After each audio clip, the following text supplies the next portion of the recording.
Andri Tunggal di channel YouTube-nya bahwa sunat merupakan sebuah ketidakharusan karena itu kesimpulannya ya, itu merupakan tradisi Yahudi karena Yesus Kristus sudah menebus dosa di atas kayu salib dan sunat sudah dibebaskan. Saya kurang tahu apakah Pak Andre di video ini sudah sunat atau belum. Saya meragukan, mungkin bisa jadi belum sunat. Begitu. Ketika kita tanya bahwa pemerintah sudah sunat belum, jawabnya sudah sunat rohani. Bagaimana komentar dari Ustadz Etika Nur? Beliau adalah sedikit banyak beliau adalah pemerhati Yudaism. Usia 8 hari itu harus sunat, wajib ya kalau orang Yahudi karena melewati satu sabat. Nah itu memang sudah kewajiban karena memang tertulis di dalam kitab suci mereka Torah ya. Jadi kalau saudara-saudara kita yang Kristen tidak ada kewajiban sunat, maaf, karena kan memang dia bukan bagian dari tauhid gitu loh. Kita tidak bisa menyamakan hal ini Mas Ipung antara pengikut tauhid Judaism dengan Trinitas. Anda bisa melihat dan menilai bahwa mereka kasih jawaban dan Ipung mencoba untuk bertanya, ini menurut Yahudi bagaimana atau menurut Yudaisme bagaimana? Jadi silakan Anda cek begitu ya. Nah anyway, Ibu Etika Nur itu ngomong bahwa sunat itu kewajiban dalam agama Yahudi dan Kristen itu tidak sunat karena Kristen bukan agama tauhid.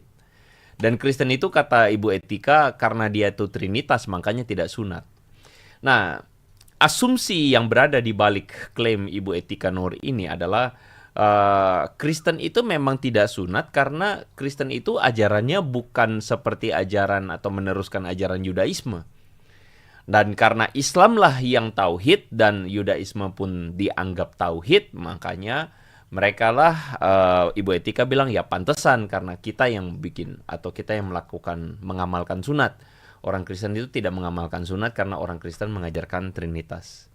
Nah, di balik asumsi-asumsi ini ada pemikiran bahwa Islam yang agama yang benar dan Islam yang meneruskan Yudaisme, sedangkan Kristen itu dianggap agama sempalan yang kemudian tidak meneruskan tauhid atau keesaan Tuhan, monoteisme atau ajaran Yudaisme. Nah, itu pemikiran di balik asumsi di balik dari pemikiran-pemikiran mereka.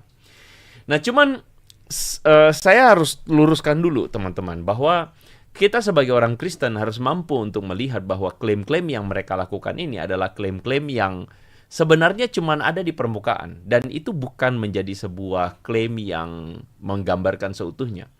Mereka melakukan yang namanya cherry picking. Cherry picking itu artinya mereka mengambil apa yang kemudian bagi mereka mendukung argumen mereka.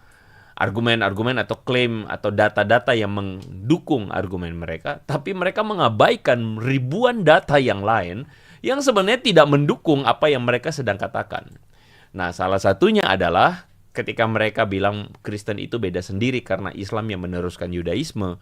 Maka pertanyaan kita sebagai orang Kristen adalah, kalau kalian mengklaim meneruskan Yudaisme, ketauhidan dan hukum-hukum agama Yudaisme, Yahudi, maka pertanyaan kita adalah bagaimana kalian menjelaskan dari Sahih Al-Bukhari 2925 ini dan Sahih Muslim 2922 yang mengatakan bahwa tidak akan pernah terjadi kiamat sampai muslimin katanya memerangi orang-orang Yahudi.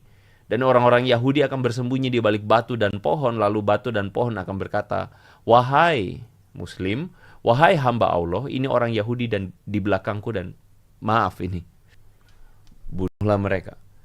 Bagaimana kalian menjelaskan ayat ini?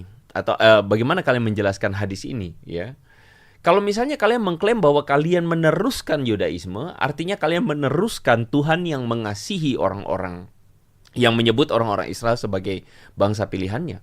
Tuhan yang mengasihi umatnya, Tuhan yang menyayangi umatnya, yang kita akan temukan dalam perjanjian lama. Tidak ada orang Yahudi yang menyangkali perkataan saya itu. Ya, bahwa Tuhan itu mengasihi bangsa Israel. Itu pasti menurut apa yang ada di dalam kitab suci orang-orang Yahudi. Begitu kan ya. Lalu kemudian bagaimana Anda menjelaskan Tuhan yang bilang mengasihi keturunan Israel itu adalah Tuhan yang kemudian memerintahkan kepada muslimin untuk memerangi orang-orang Yahudi. Itu bagaimana ceritanya? Ya. Kalau kalian mengklaim meneruskan milah Ibrahim, artinya ajaran Nabi Ibrahim menurut klaim Muslim, kenapa jadi kalian benci Yahudi? Itu kan jadi sesuatu yang aneh gitu. Yang kita sebagai orang-orang yang pakai akal sehat, Anda tidak perlu jadi Kristen. Anda cukup menjadi seorang yang pakai akal sehat saja. Ateis saja enggak apa-apa. Tapi Anda tentu akan bisa memahami dan mengerti pertanyaan saya ini, bukan? Dan ini pertanyaan yang logis.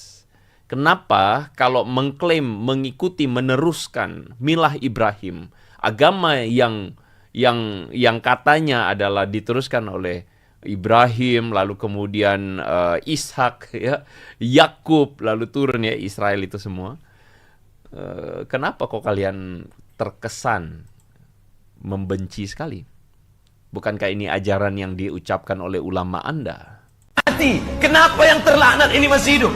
Pertanyaan ini pernah kutanyakan kepada guruku di Al-Azhar, Syekh Muhammad Jibril. Syekh Muhammad Jibril, kenapa Allah tak binasakan Palestina? Kenapa Allah tak binasakan Israel di Palestina? Nah ini ya, jadi Ustadz Abdul Somad bertanya, kenapa ya Allah tidak membinasakan Israel yang ada di tanah Palestina itu? Jadi coba lihat ya, kayaknya ada kesan yang sangat kuat ya, dan saya kira tidak berlebihan ya kalau dianggap kita jadi berkesimpulan bahwa agama kalian, Allah kok sepertinya sekali lagi mengajarkan kebencian kepada Israel. Katanya meneruskan ajaran Yudaisme, tapi kok benci sekali. Kita lanjutkan ya. Apa kata Syekh Muhammad Jibril? Kalau Allah membinasakan Israel, lalu kau masuk surga pakai apa?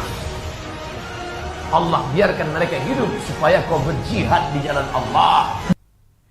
Jadi kata Ustadz Abdul Somad bahwa Israel dibiarkan hidup supaya umat muslim berjihad. Dan konteksnya tentu dalam hal ini adalah membinasakan. Aduh, saya nggak suka ngomongnya. Membinasakan orang Israel. Bagaimana mungkin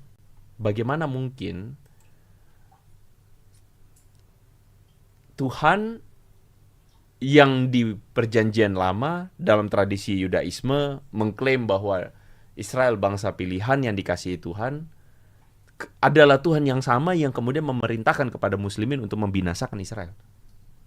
Saya nggak paham. Anda harus kasih jawaban, Ipung Atria. Anda harus kasih jawaban, Etika Nur, bahwa apa itu meneruskan milad Ibrahim itu? Apa? Milah Ibrahim itu apa yang kalian teruskan? Kalau kalian cuma mengklaim hanya meneruskan la ilaha illallah, bagi saya itu terlalu dangkal.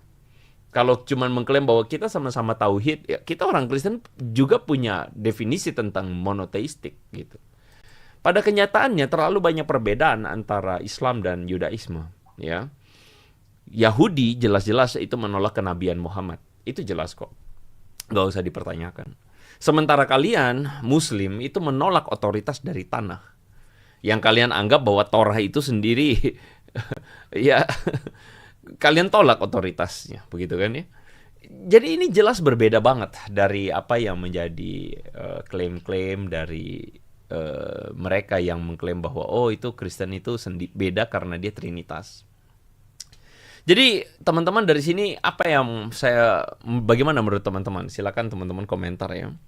Bagaimana menurut teman-teman bahwa apakah fix atau valid yang dikatakan oleh Etika Nur dan Ipung Atria itu bahwa Kristen itu beda sendiri karena nggak melakukan sunat ya. Karena Islam itu meneruskan agama atau ajaran Yudaisme. Silakan Anda komentar ya teman-teman ya. Nah, saya kira masih banyak penjelasan yang teman-teman bisa elaborasi, tapi yang saya berikan salah satunya itu aja gitu ya.